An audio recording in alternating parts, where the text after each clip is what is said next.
आपको बता दें, तेजस्वी यादव ने आज जीविका दीदियों और संविदा कर्मियों के लिए बड़ी घोषणा की। उन्होंने कहा कि जीविका दीदियों में काम कर रही सीएम्स यानी कम्युनिटी मोबिलाइजर्स को अब स्थायी किया जाएगा। उन्हें सरकारी कर्मचारी का दर्जा भी मिलेगा। उन्होंने ऐलान किया कि जीविका दीदियों का मासिक वेतन 30,000 रुपए होगा। साथ ही साथ राज्य के सभी संविदा कर्मी कर्मचारियों को स्थायी किया जाएगा। तेजस्वी ने साथ में यह भी कहा कि अब संविदा पर काम करने वालों को किसी एजेंसी के जरिए शोषण झेलना नहीं पड़ेगा। उन सभी जीविका दीदियों की बात को सुनकर के हम लोगों ने राय मशवरा करके, अध्ययन करके, साइंटिफिक तौर पर हम लोगों ने निर्णय लिया है कि जितनी जीविका सीएम दीदियां हैं यानी कम्युनिटी मोबिलाइजर्स हैं, उन सभी सीएम दीदियों को स्थायी कर उन्हें सरकारी कर्मचारी का दर्जा देकर उनके वेतन को 30,000 प्रति माह हम लोग करेंगे। ये कोई मामूली घोषणा नहीं है। ये कई वर्षों से हमारी जीविका दीदियों की मांग रही है कि जीविका दीदियों को स्थायी किया जाए। जीविका समूह की दीदियों द्वारा लिए गए लोन के सूद को माफ करा जाएगा। यानी अब तक जितना समूह, जितनी जीविका दीदी लोन ली है, जो उनका इंटरेस्ट है, उसको इंटरेस्ट को हम लोग जो है माफ जो है करने का काम करेंगे।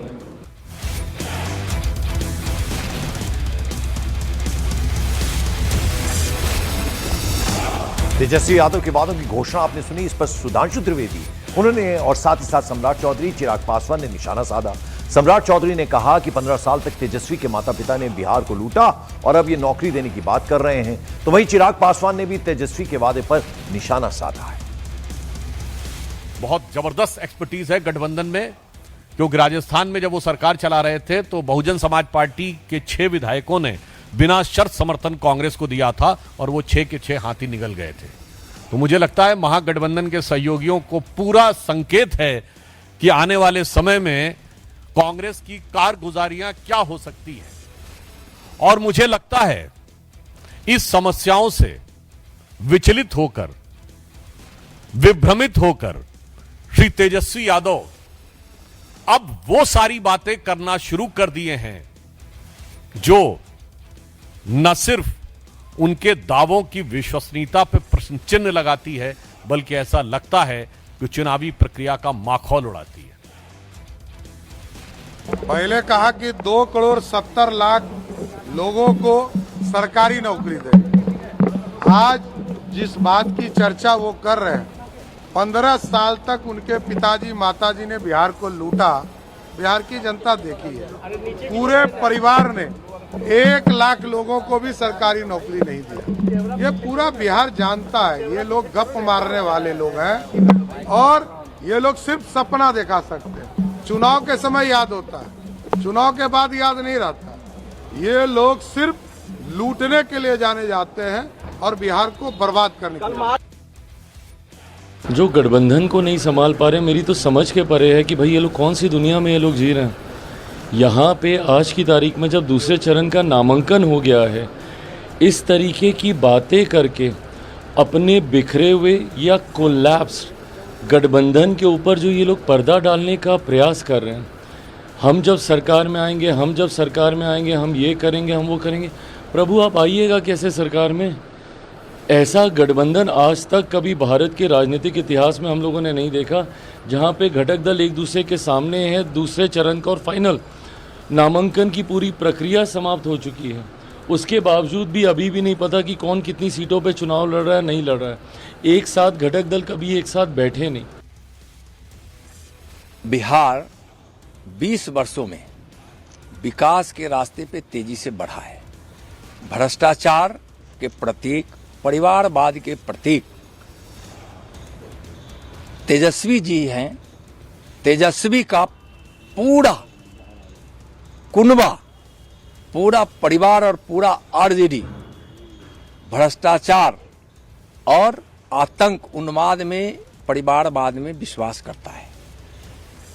लोगों ने देखा है कि 20 वर्ष पहले इस बिहार में सड़कें नहीं थी, बिजली नहीं थी, पानी नहीं था, शिक्षा की कोई व्यवस्था नहीं थी, विकास नाम का कोई चीज नहीं था और खाली घोटाला ही घोटाला था, भ्रष्टाचार भ्रष्टाचार घोटाला था।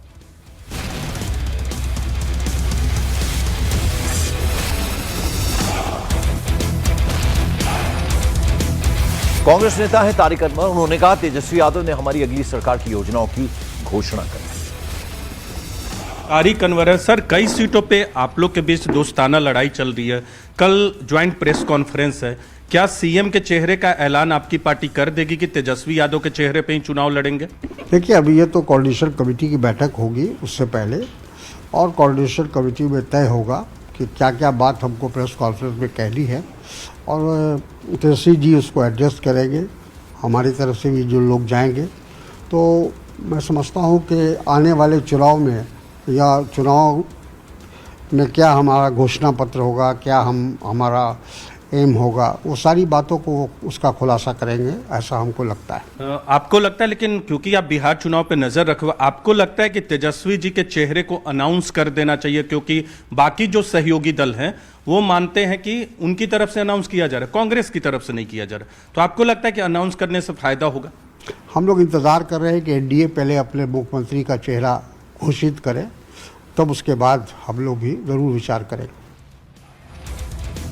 और बिहार चुनाव में तेजस्वी यादव 24 तारीख से चुनाव प्रचार के लिए निकलने वाले हैं। तेजस्वी यादव का इलेक्शन कैंपेन करने का जो स्टाइल है वो क्या होगा, जरा आपको दिखा दे। तेजस्वी यादव के सरकारी जो आवास है उनका, वहां से हमारे सहयोगी चंद्रमोहन कुमार की ये रिपोर्ट। विधानसभा चुनाव को लेकर तेजस्वी यादव 24 तारीख से चुनाव प्रचार के लिए निकलेंगे और उससे पहले एक तस्वीर हम आपको दिखाने की कोशिश करेंगे कि किस तरह से चुनाव प्रचार तेजस्वी यादव करेंगे और उनका चुनाव प्रचार करने का स्टाइल क्या होगा। इस पोस्टर के जरिए हम दिखाने और बताने की कोशिश कर रहे हैं जो तेजस्वी यादव के बंगले के अंदर लगा हुआ है। और ये देखिए, ऊपर में लिखा हुआ है बिहार के हक के लिए लड़ेंगे तेजस्वी। यह युवा हैं, युवाओं के दर्द को यही समझेंगे, युवाओं के हक में यही लड़ेंगे। फिर उसके बाद ये दूसरा जो पोस्टर लगा है उसमें लिखा है तेजस्वी यादव हाथ जोड़े, उनका एक बड़ा तस्वीर है और नीचे लिखा हुआ है 2025 में जनता की सरकार। फिर जो अगला पोस्टर लगा है उसमें लिखा है जन जन का चहेता तेजस्वी नेता। फिर उसके आगे जो पोस्टर लगा है उस पर लिखा है वो है अपना तेजस्वी। फिर उसके आगे जो पोस्टर लगा है उसमें लिखा है बिहार के लिए लड़े, बिहार के लिए लड़ेंगे।